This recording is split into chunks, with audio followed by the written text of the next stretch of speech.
Hey everyone and good evening from Perth Airport's Terminal 4.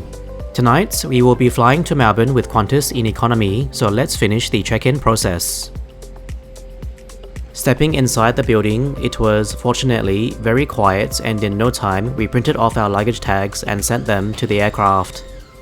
Security is just around the corner, and of course with nobody around, we were out the other side in a minute.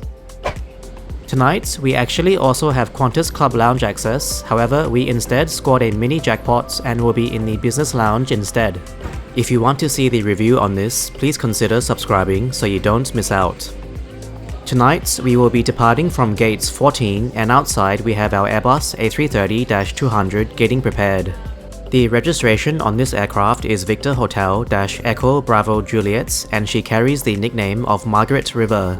The age of this aircraft is 17.2 years old and tonight's flight number is QF764. Boarding will be done in groups from 1 to 6 and pretty soon it's time to get on board. Thank you.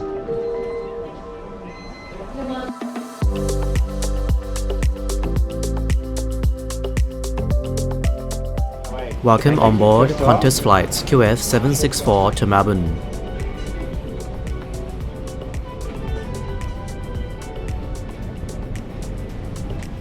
Tonight, I'm in seat 31A, which has a pitch of 31 inches and a width of 17.5 inches.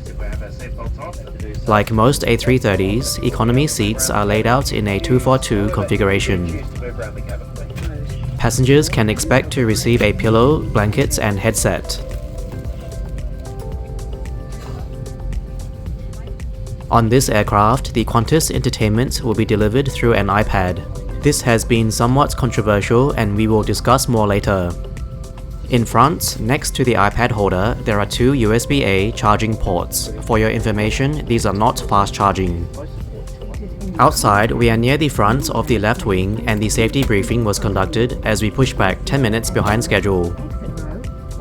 Give us your attention for the next few minutes.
After takeoff, the cabin crew instructed passengers that iPads could now be mounted.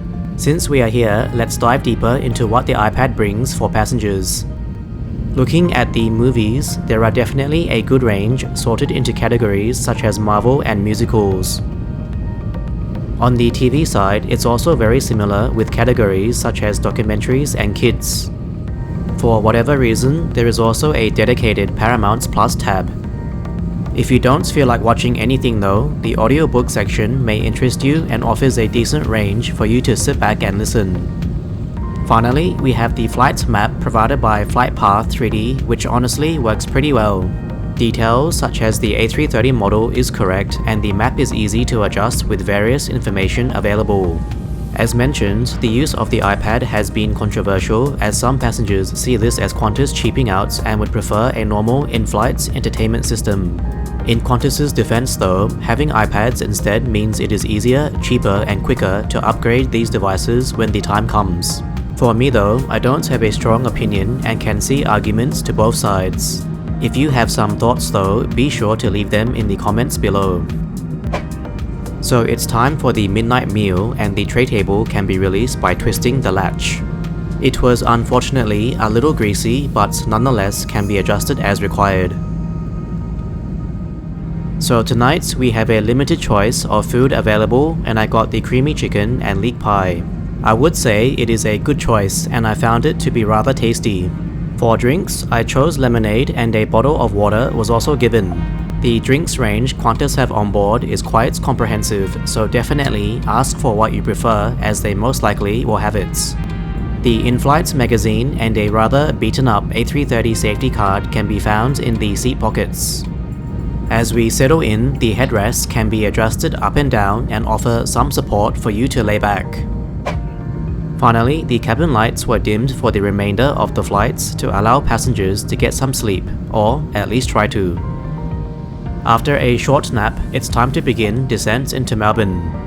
During this time, the iPad must also now be stowed away, and as we make our way in, let's go through today's ratings. Beginning with the cabin crew, this is a category I always enjoy with Qantas as they are always very friendly and talkative. Tonight's was no exception, so I'm scoring this as a 9 out of 10. For tonight's meal, a single pie was the only hot food option. This was delicious, however, some people may find this to be too little. On the plus side, the drinks range is pretty decent, so overall I'll give this category an 8 out of 10. Next, for comforts, I found the seats to be comfortable and the addition of the pillow and blanket is definitely useful for this overnight flight. For the iPad, you will either love or hate it, but for me, I thought it does a decent job of providing information and entertainment. My only concern, however, is the general cleanliness of the aircraft, which I have highlighted a couple of times before in other flights. This seems to be a recurring observation, at least from myself, so I'm giving this category a 7 out of 10. For timeliness, we are expected to land right on time at 5:25 AM. Nothing much to say here, so it's an easy 10 out of 10. Summing everything up, we get a final score of 8.5 out of 10. Tonight's flight was overall pretty enjoyable, however, there are definitely items for improvement.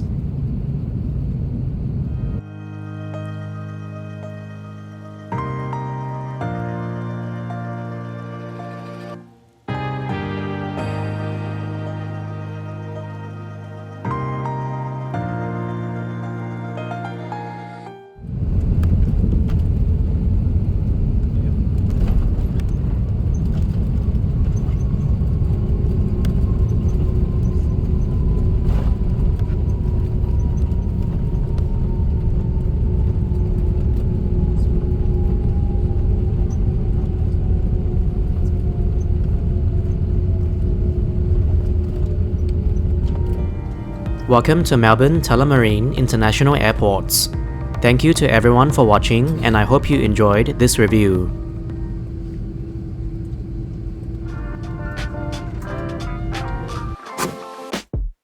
Do you love aviation and traveling? If so, please remember to subscribe before leaving to ensure you don't miss out on future videos.